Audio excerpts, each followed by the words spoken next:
कर्ण पिशाचिनी का श्राप गांव कुंडपुर अपनी रहस्यमयी कहानियों और अनजाने डर के लिए मशहूर था। लोगों का कहना था कि रात के अंधेरे में अगर कोई अकेला चलता है तो उसे किसी स्त्री की धीमी धीमी फुसफुसाहट सुनाई देती है। ये फुसफुसाहट उसे वह राज बताती है जो उसके जीवन को पूरी तरह बदल देती है। लेकिन इसके साथ जुड़ा था एक श्राप कर्ण पिशाचिनी का। अर्जुन, एक युवा पत्रकार जिसने कभी भी इन कहानियों पर विश्वास नहीं किया, अपने दोस्त रोहन के कहने पर कुंडपुर पहुंचता है। उसका उद्देश्य था इस कर्ण पिशाचिनी की सच्चाई को उजागर करना।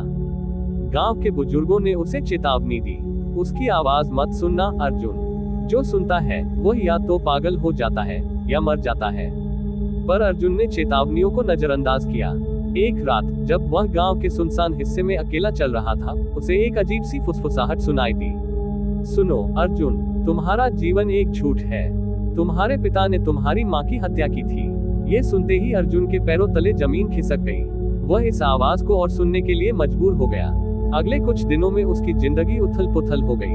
अर्जुन को अब हर समय कर्ण पिशाचिनी की आवाज सुनाई देने लगी। वह धीरे धीरे सच्चाई और झूठ के बीच पागल होने लगा। उसके मन में सवाल गूंजने लगे, क्या यह आवाज सच कह रही है?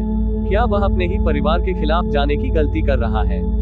कहानी का अंत उस भयानक रहस्य से होता है जब अर्जुन को पता चलता है कि कर्ण पिशाचिनी सिर्फ रहस्य उजागर नहीं करती, बल्कि वह अपने शिकार को एक दुष्चक्र में फंसा देती है, जहां सच्चाई का बोझ उसे आत्महत्या या हत्या करने पर मजबूर कर देता है।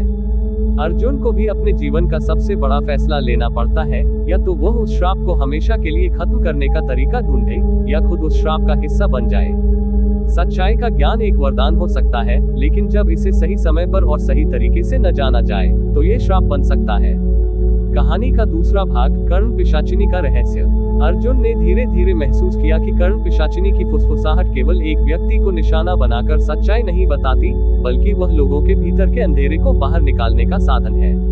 उसे ये भी पता चला कि जिस सच्चाई को वह सुन रहा था, वह उसकी सोच को ध्वस्त करने और उसे भ्रमित करने के लिए एक चाल थी। गांव के पुजारी ने अर्जुन को कर्ण पिशाचिनी से जुड़े श्राप की कहानी सुनाई। सदियों पहले गांव में एक विद्वान महिला विद्यावती रहती थी। उसकी अद्भुत स्मरण शक्ति के कारण वह लोगों की छिपी हुई सच्चाइयों को जान सकती थी। लेकिन गांव के पाखंडी और लालची मुखिया ने उसे चुड़ैल करार देकर मार डाला। मरने से पहले उसने श्राप दिया कि वह कर्ण पिशाचिनी बनकर वापस आएगी और हर उस व्यक्ति को सच्चाई सुनाएगी जिसने झूठ और धोखे पर अपना जीवन बनाया है। अर्जुन की जिज्ञासा बढ़ती है। अर्जुन ने इस श्राप को खत्म करने की ठान ली।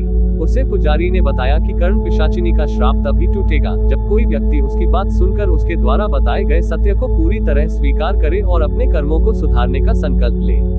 लेकिन यह आसान नहीं था, क्योंकि सच्चाई इतनी डरावनी होती थी कि लोग उसे बर्दाश्त नहीं कर पाते थे। अर्जुन की हालत बिगड़ने लगी। अब न केवल रात बल्कि दिन में भी उसे फुसफुसाहटें सुनाई देने लगी। कर्ण पिशाचिनी ने उसे बताया, तुम्हारी माँ को तुम्हारे पिता ने नहीं मारा, लेकिन तुमने अपने घमंड में अपनी माँ की मदद करने से इनकार किया और वह मर गई। ये सुनकर अर्जुन के दिल पर गहरा आघात हुआ। उसने महसूस किया कि वह सच का सामना करने से भाग रहा था। अब उसके पास दो ही रास्ते थे, या तो वह सच को स्वीकार कर अपने कर्मों को सुधारने की कोशिश करे, या पिशाचिनी के जाल में हमेशा के लिए फंस जाए। अर्जुन ने अपनी माँ की आत्मा की शांति के लिए प्रायश्चित करने का निश्चय किया।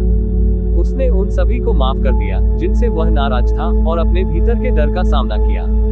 लेकिन कर्ण पिशाचिनी इतनी आसानी से हार मानने वाली नहीं थी। वह अर्जुन से बोली, अगर तुम मेरे श्राप को तोड़ना चाहते हो तो तुम्हें मेरी अस्थियों को जलाकर गंगा में बहाना होगा। लेकिन याद रखना, ये करते हुए तुम्हें मेरे सबसे डरावने रूप का सामना करना पड़ेगा। अर्जुन ने ये चुनौती स्वीकार कर ली। एक काली रात में वह पिशाचिनी की अस्थियों को जलाने गया। जैसे ही उसने अस्थियों को आग में डाला, एक भयानक आवाज और तूफान उठा। कर्ण पिशाचिनी का विकराल रूप उसके सामने प्रकट हुआ। अर्जुन ने साहस के साथ मंत्रों का जाप किया और अस्थियों को गंगा में प्रवाहित कर दिया। अंततः कर्ण पिशाचिनी का श्राप टूट गया और उसकी आत्मा को मुक्ति मिल गई। लेकिन अर्जुन के जीवन पर इसका गहरा प्रभाव पड़ा। उसने सीखा कि सच्चाई का सामना करना ही जीवन का सबसे बड़ा साहस है।